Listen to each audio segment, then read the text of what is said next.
Bonjour à toutes et à tous, aujourd'hui on se retrouve pour le visionnage de l'épisode 14 de la saison 4 de My Hero Academia. Et apparemment beaucoup de personnes ont déjà commencé à en parler, apparemment c'est un épisode qui est ouf. Donc je vais pas plus tarder, c'est parti.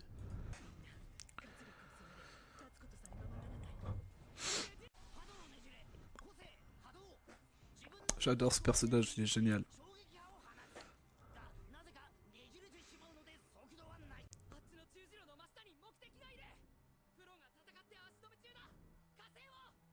Mais qu'est-ce qu'il fout là?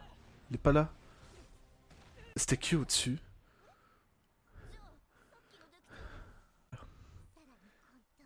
Putain, je me dis, je me suis trompé d'épisode, c'est pas possible.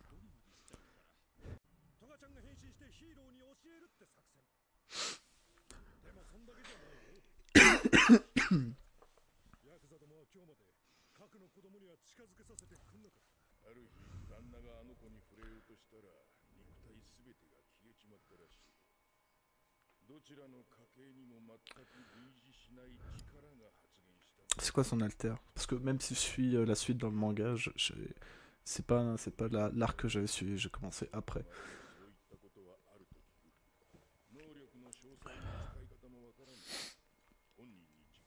Et si son alter, si l'alter de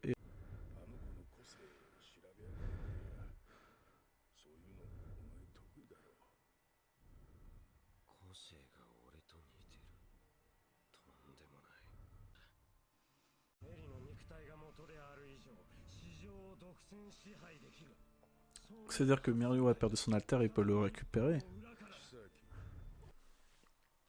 Une chose à dire, cet épisode était fou. Je vais pas rester 40 ans, cet épisode était fou, et tout ce que je peux espérer, c'est que la suite continue dans ce sens. Ce que je prévois pour la suite, c'est peut-être la mort de Night Eye, parce que dans les scans que j'ai rattrapés, c'était donc après cet arc-là. J'ai pas souvenir qu'on parlait d'un Night Eye mort, donc je pense peut-être qu'il va mourir, à moins que peut-être Eri utilise son pouvoir, mais apparemment, de ce que j'ai compris, c'est que temporaire. Donc pour moi, Night Eye est mort, donc un personnage très cool en moi, mais l'avantage c'est que en demandant à être ramené à la surface à Ochako, il a pu voir une dernière scène, c'était celle d'un héros qui finalement, enfin d'un héros qu'il admirait, c'est-à-dire que il voit en Midoriya ce que All Might faisait avant, à l'époque où ils étaient héros, à l'époque où il faisait équipe. Night Eye est un grand fan d'All Might. Donc voilà, quoi, s'il doit mourir, c'est ce qui est beau avec cette scène-là, c'est que la dernière chose qu'il aura vue, ce sera quelque chose qu'il admire, ce sera, on va dire, le bien triomphant du mal, même si c'est dit grossièrement. Mais voilà, quoi, c'est le bien. Enfin, le bien, c'est le All for One. Non, le One for All, pardon. C'est le pouvoir d'Izuku, le pouvoir d'All Might, le pouvoir de personnes qu'il a placées dignes de confiance, le pouvoir de personnes que finalement il considère comme. euh, Enfin, il est fan de ces personnes-là, donc c'est vraiment des. Pour lui, un peu, c'est jusqu'à la fin une vie épanouie. Mais ça, voilà, ça rend bien sûr que s'il meurt maintenant. Concernant Izuku, bah, clairement, il va passer 4 jours à l'hôpital, puisque c'est temporaire, il va reprendre tout le contre-coup du One for All 100%. Et puis du côté de tous les autres, tout le monde s'en sort bien, à part Night High, hein, tout le monde est en vie globalement. Donc voilà. Cet épisode était fou, que ce soit la dernière scène contre Chisaki ou que ce soit surtout le moment où Eri décide de sauter dans les bras d'Izuku. Cette scène-là qui a très grande importance, c'est que contrairement au manga, je sais même pas pourquoi je parle de ça parce que je l'ai même pas vu, mais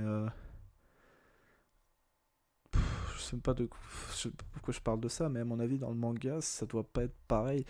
Dans le manga tu peux pas transcrire une scène comme ça où c'est calme, où t'as juste une musique en fond, enfin tu peux pas écouter de la musique, enfin ce que je veux dire c'est que tu peux, dans le manga ça a forcément un autre impact, cette scène là à mon avis elle a un autre impact que son développement en animé.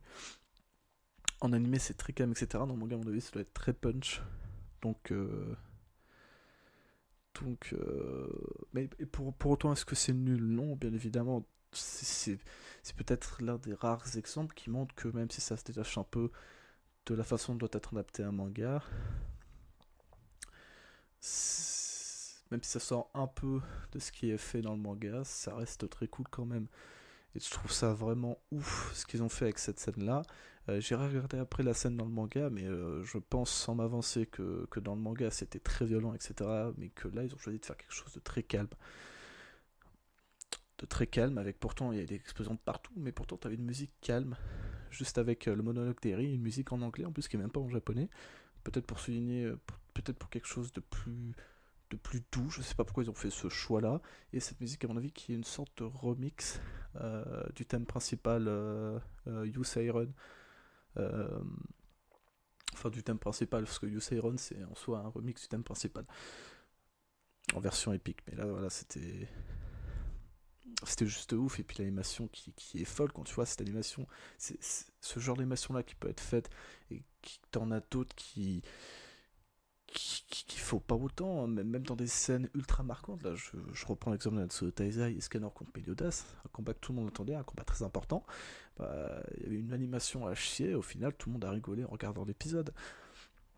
Alors que là, tout le monde, même moi, qui a l'habitude pourtant de parler, de dire beaucoup de choses en regardant des épisodes, bah, j'étais bouche bée. J'étais bouche bée parce que cet épisode, il est tout simplement génial. Donc je pense que c'est tout ce que j'avais à dire. Donc je vous dis à la prochaine pour une nouvelle vidéo.